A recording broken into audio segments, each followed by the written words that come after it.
If this is your goal when making digital art, replicating a beautiful mix of water and pigment, then you'll want to know these settings in Procreate. This is called the Wet Mix panel inside your Brush Studio. And that makes sense, right? You'd expect settings called Wet Mix have something to do with water and pigment. Today, I'm going to walk you through the Wet Mix panel and explain what they're meant to replicate in real-life art materials, so you can paint with confidence and control the exact look that you're wanting to achieve with your digital art. We're going to explore how these settings simulate three key things: how much water your brush holds, how the paint mixes and dilutes on the canvas, and how your hand movements and pressure influence that flow. So let's jump into the Brush Studio and see how it does that. And we'll start by opening the Brush Studio, and for this demonstration, we'll create a new brush by tapping on the plus sign. And then we will choose Create a New Brush.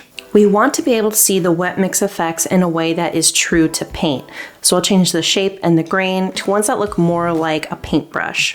And the rendering tab plays a major role in how realistic paint looks. So I'm also going to change the rendering mode to one that will show more pigment to water, which would be one of these at the bottom. And I will choose intense blending. So it will be like thicker paint. And be sure to check out my video breaking down the entire rendering panel settings, and it's linked here. We'll also prepare our drawing pad to see in real time how these settings change our brush. So we'll clear out this white, increase the preview size, and change it to a bright color too. Now we're ready to get into the Wet Mix panel and learn all about it. First up is dilution. Think of this as the amount of water on your brush. High dilution means your brush is soaked. The color looks lighter and more transparent. A low dilution means there's less water, so your color goes on thicker and more opaque.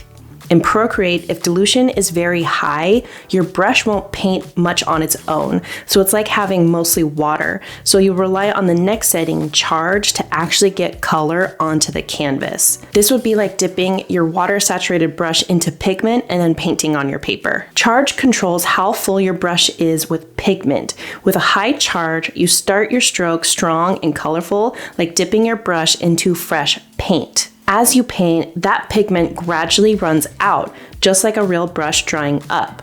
This is a lot like what you'll experience with real paint. You'll always start with a lot on your brush and then it fades. But if it's turned all the way up, it's more like how a marker or a brush pen works. They don't run out from the start of the stroke to the end of the stroke. Attack changes how aggressively your brush lays down paint when it touches the canvas.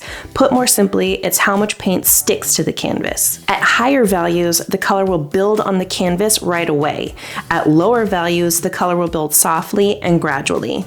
You can even control attack with Apple Pencil pressure or tilt, so you can switch from gentle blending to bold marks just by adjusting your hand. Tap above the attack slider to access the advanced settings.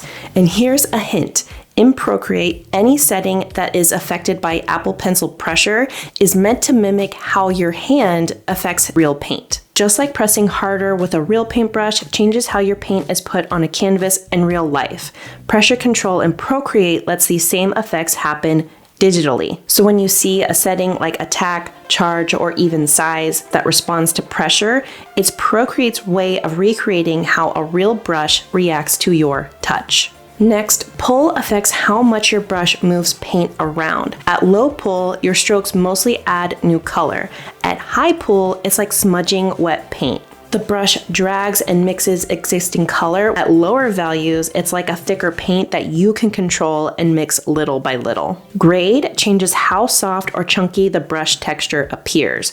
Blur is a new setting that controls how much paint spreads and softens as you move your brush. Think of it like how water on paper gently blurs and softens edges when paint bleeds outward. At low values, your strokes stay crisp. Edges are sharp and controlled. At higher values, everything starts to blend more softly, like paint on wet paper or gently dabbing a damp brush over wet paint. So in real life, it's like when you use water to blend watercolors, or like when you use Copic markers and you use that colorless blender to smooth out colors together. Blur jitter adds more unpredictability to that softness. It slightly randomizes it and how much blur happens with each dab of the brush, kind of like how real watercolor never spreads perfectly evenly. It's a subtle effect, but when combined with wetness jitter or high dilution, it can make your strokes look a lot more natural and hand painted. Wetness Jitter adds that natural variation. It randomly changes the amount of dilution from one dab of the brush to the next. That means each stroke looks a little bit different, like real watercolor spreading unpredictably. And it's important to note that each of these settings interact with each other. They work together just like real paint and water. If your brush has lots of water, high dilution, you'll usually need some more paint, charge, to actually see the color. Or if you want more control when you first touch the canvas, try lowering the charge and increasing the attack. And some of these settings won't work if others are turned off. Wetness Jitter won't work if dilution is at 0%, and Blur Jitter won't work if blur is turned off. And here's a few examples of how closely these work together. High dilution and high pull are great for mixing and spreading color softly. Lower dilution and higher attack are for stronger and more direct strokes. So this really makes it feel like real paint. Once you understand how these sliders mimic paint in real life, it makes everything click and you'll be able to use these settings with a lot more confidence. Breaking down Procreate settings and understanding what they're meant to mimic in real life has completely leveled up my Procreate skills.